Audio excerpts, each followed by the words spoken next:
Hi everyone, welcome to Swami current affairs classes YouTube channel. ఈరోజు క్లాస్లో మనం జనవరి 7, 2026కి సంబంధించినటువంటి టోటల్ కరెంట్ అఫైర్స్ అనేది చెప్పుకోవడం జరుగుతుంది. ఈ జనవరి 7కి సంబంధించినటువంటి కరెంట్ అఫైర్స్ జనవరి 8వ తేదీన పేపర్లో వచ్చినటువంటి విషయాలన్నీ కూడా మనం క్లియర్గా చెప్పుకోవడం జరుగుతుంది. లేట్ చేయకుండా క్లాస్లోకి వెళ్ళిపోదాం. జనవరి 7, 2026న ఉత్తర అట్లాంటిక్ మహాసముద్రంలో అమెరికా సీజ్ చేసినటువంటి రష్యా నౌక పేరు ఏంటి అని అడుగుతారు. మ్యారినెరా.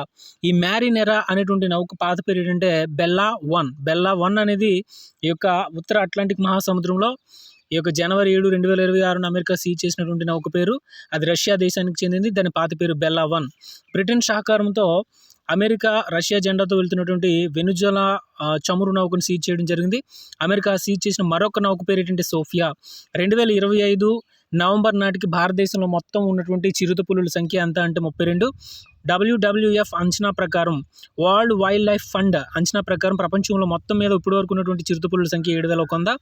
అయితే భారతదేశంలో కేవలం 32 మాత్రమే ఉన్నాయి. కాబట్టి అలాగే ప్రపంచంలో కూడా ఈ చిరుతపులుల సంఖ్య చాలా తక్కువగా ఉంది. కాబట్టి IUCN, international union of conservation of nature అనేది ఈ యొక్క రెడ్ డేటా లిస్ట్లో చిరుతపులులను చేర్చడం జరిగింది. అయితే అధికంగా ఉన్నటువంటి దేశం ఏంటంటే నమీబియా, 3,500 ఉన్నాయి. అలాగే భారత్లో చీతాల ఉత్పత్తి కోసం సంఖ్యను పెంచేందుకు కోసం ఈ యొక్క 2022లో భారత ప్రభుత్వం ఈ యొక్క ప్రాజెక్ట్ చీతా అనేటువంటి దాన్ని ప్రారంభించడం జరిగింది.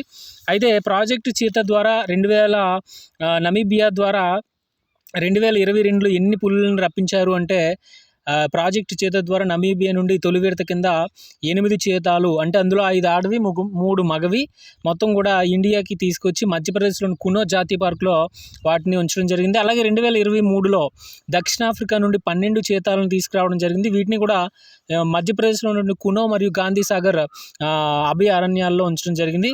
ఇటీవలే కునోలో ముఖి అనే చీత, అంటే ఎక్కడైతే మనం నమీబియా నుంచి తీసుకొచ్చామో అందులో అక్కడి నుంచి వచ్చినటువంటి ముఖి అనే చీత, అంటే దాని తల్లి ముఖి అనే చీత అనేది అక్కడ భారత్లో జన్మించడం జరిగింది. నమీబియా నుంచి వచ్చిన చీతాకి. అయితే అక్కడ భారత్లో జన్మించి ఈ ముఖి అనే చీత మొన్న 5 కోనలకి జన్మనివ్వడం జరిగింది. కాబట్టి ఈ ముఖి అనే చీత భారత్లో పుట్టి సంతానోత్పత్తి చేసిన తొలి చీతగా వార్తల్లోకి ఎక్కింది. ముఖి అనేది క్రింది వాటిలో దేనికి సంబంధించింది అని అడుగుతారు. ఇది చీతాకి సంబంధించింది. ప్రాజెక్ట్ చీతాలో చీతాకి సంబంధించినటువంటి ముఖ్య అనేది ఒక చీతాగా మీరు గుర్తుపెట్టుకోవాలి. అలాగే ప్రస్తుతం వార్తలు నిలిచినటువంటి డెన్మార్క్ ప్రస్తుత ప్రధాని ఎవరు అంటే ఫ్రెడరిక్సన్.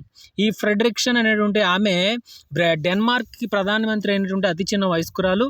అలాగే రెండవ మహిళా ప్రధానిగా కూడా ఈమెను చెప్పడం అనేది జరుగుతుంది. నెక్స్ట్ మనం చూసుకున్నట్లయితే డెన్మార్క్ కింగ్డమ్గా పిలువబడే దేశాలు ఏంటంటే డెన్మార్క్, అలాగే గ్రీన్లాండ్, అలాగే ఈ ఫారో దీవులు. ఈ 3 కూడా ఈ యొక్క మనం గమనించినట్లయితే డెన్మార్క్ కింగ్డమ్కి సంబంధించిన దేశాలుగా ఈ 3 కూడా మనం చెప్పుకోవడం అనేది జరుగుతుంది. నెక్స్ట్ జనవరి 7, 2026న bureau of Indian standards BIS bureau of Indian standards ఎన్నవ వ్యవస్థాపక దినోత్సవం జరుపుకుంది అంటే 79వ వ్యవస్థాపక దినోత్సవం జరుపుకోవడం జరిగింది. BIS bureau of Indian standards అనమాట.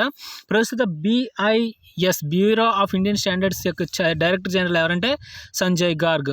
నెక్స్ట్ 2025-26 ఆర్థిక సంవత్సరానికి భారత వృద్ధి రేటుని 7.3% అంచనా వేసిన వాళ్ళు ఎవరంటే రిజర్వ్ బ్యాంక్ ఆఫ్ ఇండియా, అలాగే గోల్డ్మ్యాన్ సాక్స్.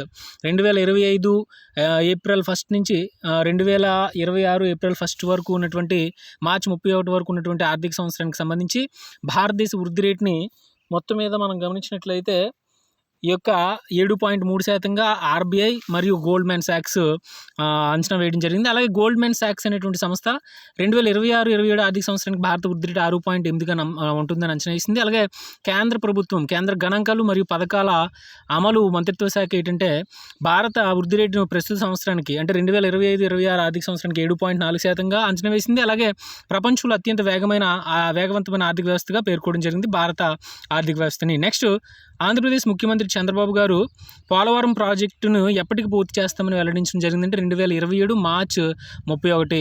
అయితే తొలి దశలో 119 TMCల నీటిని నిల్వ చేసి పోలవరం యొక్క కుడి ఎడమ కాలువల ద్వారా ఆ నీటిని అందిస్తామని చెప్పేసి తెలపడం జరిగింది. అలాగే ఆఫ్కాఫ్ అంటే ఆంధ్రప్రదేశ్ మత్స్యకార సహకార సంఘాల సమాఖ్య. ఈ ఆఫ్కాఫ్ చైర్మన్గా ఎవరు నియమించబడ్డారంటే వై రాంప్రసాద్. ఈ వై రాంప్రసాద్ అనేటువంటి ఆయన కడపకి చెందినటువంటి పర్సన్గా మనం చెప్పుకోవడం అనేది జరుగుతుంది. నెక్స్ట్ మనం గమనించినట్లయితే చూడండి, జనవరి 7, 2026న మరణించినటువంటి ప్రఖ్యాత ప్లాస్టిక్ శస్త్రచికిత్స నిపుణుడు ఎవరని అడుగుతారు.